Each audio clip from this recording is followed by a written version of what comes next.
guys, happy Tuesday. Welcome to the morning after. It's season 23. When did that happen? How did that happen? So obviously we're recapping Colten's season, and with every recap this season, we are going to start with a moment that delivered.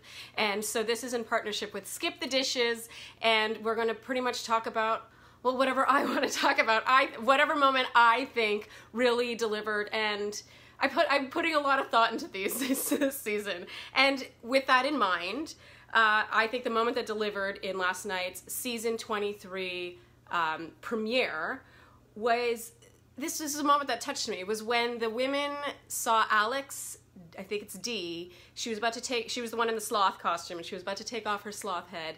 And instead of hearing girls judge and laugh at her and in general refer to her like she was some crazy person, we got quotes like, "I hope she's stunning," and Demi said, "I want her to whip that sloth head off and be a fierce ass bitch."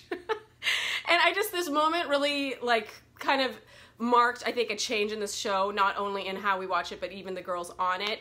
And they're on her side, you know, they're sort of rooting for her. And in general, there was an emphasis last night on the girls anticipating friendships with each other as much as possibly, you know, a romantic relationship with Colten. So I thought this was super, super sweet, and it really stuck out to me. And so that is this week's moment that delivered. Whew. Okay, now I'm gonna start with hometown packages. So we always get those intro videos at the beginning of every premiere, and I'm gonna quickly go through these fast. Cassie was first.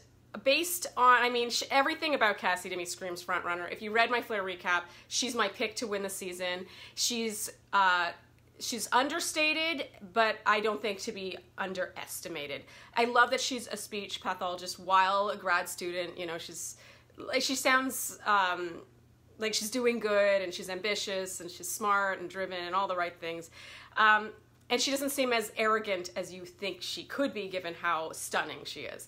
Okay, next we have Hannah B, Miss Alabama. I think this girl's really sweet, but I just can't stand it when girls describe themselves as total messes. I think that that's not I understand owning your imperfections, but I think there's a difference between being like, oh, I do this, this, and this, and these are things I'm working on, and just being like, I'm a total mess, and not providing any examples as to why you're a total mess and why you might be working on not being a total mess anymore. So this is something that's kind of a peeve of mine, but everything else about Hannah B was great, so I'll let that pass. Next we have Katie, who came to LA to dance. I just wrote that she looks like Stacey Dash. She looks exactly like Stacey Dash circa Clueless, in my opinion. And we have Onyeka, whose full name I will not attempt to pronounce. She said, love that she's, I wrote that she referred to her own name not fitting on the screen below her face, and I just love that. It's super meta. I love it when people refer to themselves being on the show while on the show, and she totally did that. Kirpa is the dental hygienist. I love that she said she hopes he flosses. And I don't understand why they play funny music with this, because as a dentist's daughter, I completely think flossing is essential and kind of a deal breaker. And so it's funny that they're playing, you know, clown music while she said this, as though she was weird to expect this, but I don't think it's weird at all. And finally, we have Demi. What I love about Demi is that she's not afraid to just voice her opinion, and clearly all the women were asked what they thought about dating a virgin, or about Colten being a virgin, and virgin, virgin, virgin. That was pretty much the theme of this premiere. And she, thankfully, you know, was open about saying, I'm not sure about that. She said, if you've only ever had a vanilla cupcake, how do you know if you don't love chocolate or strawberry? I believe you should try all the cupcakes before deciding what you love. Now, I personally do agree with this, but I know a lot of people might not. But what I like is that she voiced that opinion. That wasn't just the expected, oh yeah, I love it, he's so perfect, this is exactly what I want, because it's not necessarily what every woman wants, and I just like it when a girl can come out and say that. So we get the Colten preview, and of course we get our requisite topless workout shots, our slow-mo shower shots, and just general Colten looking like, you know, very buff. And while, you know, I can always do without that, but I really like that I realize this is a calculated move on the show's part. We need to see his sensitive side and his hard times. It makes him more relatable. That said, I do like that they focused on his childhood insecurities about not being cool, and he was an overweight child, and you know, he was teased, and all these things that I think a lot of people can relate to. So yeah, I like that they went there, even if it was calculated. Okay, so night one notable moments for me. Demi, back to Demi. I talk about Demi a lot because I just, something about, okay, I wrote that she's aggressive and oozes confidence. She talked about herself a lot in her one-on-one time. I personally think there's probably more to this than they show. They weren't afraid to show her just talking about herself. And she also said things like, she mentioned him complimenting her, and she could tell that he had a crush on her and all this stuff. And even though that could come off as arrogant, I love it. I love Demi. I think she's just like, she's like, yeah, he has a crush on me. Like, she's just so, she just says what she thinks, and she's just kind of this badass, and I like her. I like that she doesn't seem to really give a crap what's expected of her. Okay, next we have Erica. Erica McNutt, who brought the nuts. I like Erica McNutt. She's cute.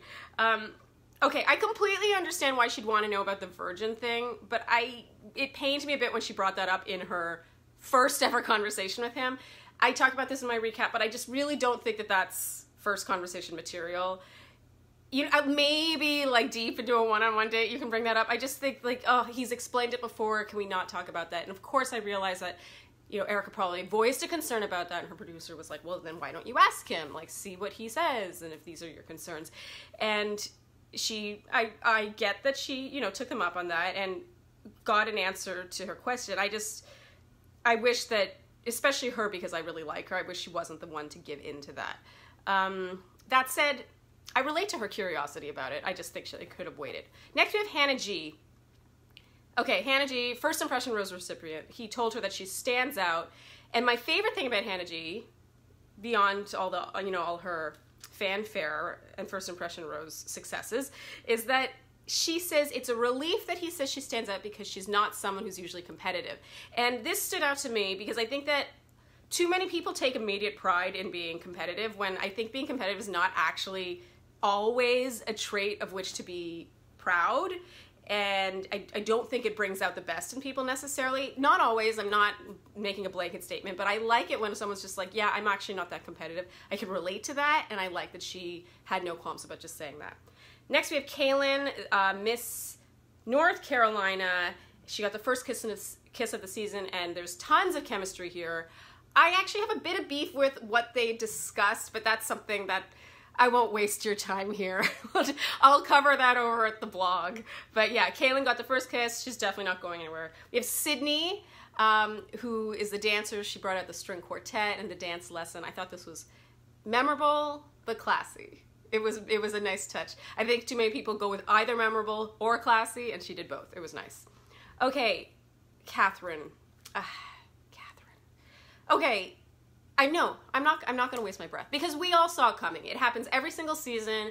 There's someone who ruffles everyone's feathers by either getting too drunk and being obnoxious, or stealing him many times.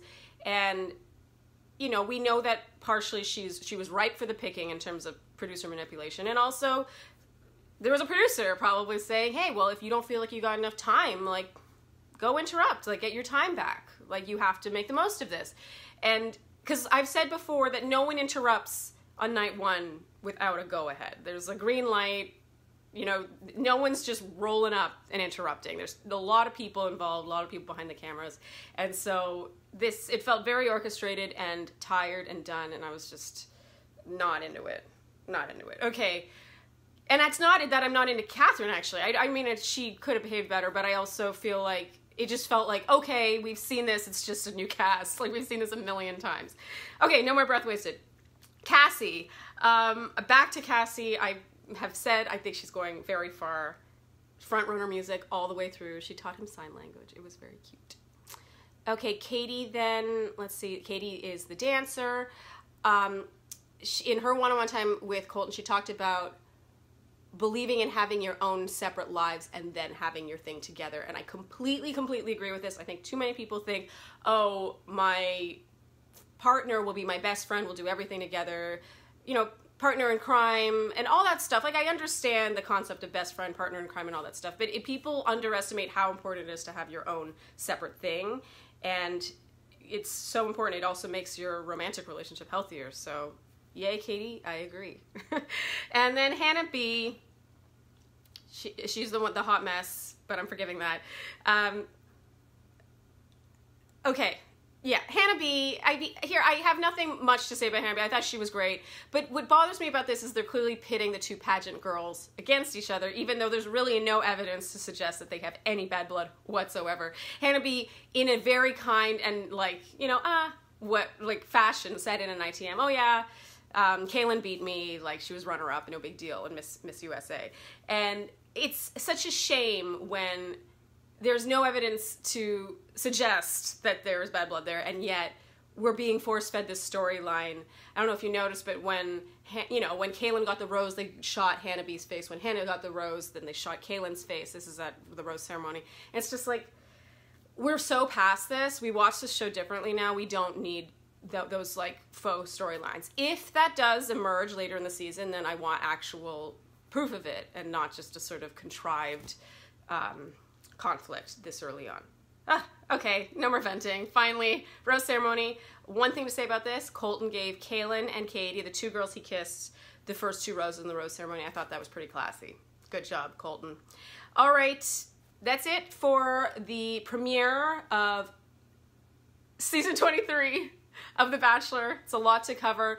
Thank you for following along with me. I'll be here every Tuesday morning, the morning after, and be sure to read my Flair recap, and later this week, my Pretty Pandas recap. And yeah, I look forward to your comments and hearing if you agree, disagree, and just what you think in general. All right, thanks guys. See you next week. Bye.